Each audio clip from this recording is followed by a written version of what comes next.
Hello મારા વાલા મિત્રો, કેમ છો તમે? મજામાં જ છો? આમ જોવો અમારા ઘરમાં પાણી ગળી ગયું. અમે તો ખાટલા ઉપર ચા બનાવી છીએ અત્યારે. આમ જોવો તમે, આમ જોવો અમારી દુકાનમાં અમારા ઘરમાં પાણી ગળી ગયું છે. જો અમારા પાડી બેન જો કેટલા કેટલા પાણીમાં ઊભા.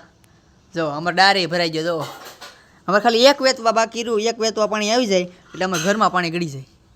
આમ જોવો દુકાનનો એક પગીચું બાકી રહ્યું, હવે 2-3 પગીચા. થોડુંક પાણી આવે અમારા ડારમાં જો પાણી ગળી ગયું છે. નારિયેરી જો એટલી ડૂબી ગઈ છે. રોડી બેન જો હમું જોવે છે. આ અમારો રામદેવ ડેમ. જો અમારો ફૂગો આવે છે. જો ફૂગો પાણીમાં તણાઈ ગયો છે. હા જો અમારો ડેમ ભરાઈ ગયો આખો. આ ડેમમાં રહેવા વાળા માણસો.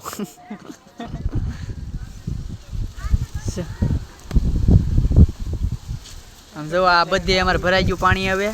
હવે અમારે શું કરવું જુઓ તમે. અમારે ડેલો અડધો ડૂબી ગયો છે ઓલા હરીમામાનો. અમારા ઘરમાં જો એટલું પાણી બધે ભરાઈ ગયું છે. જુઓ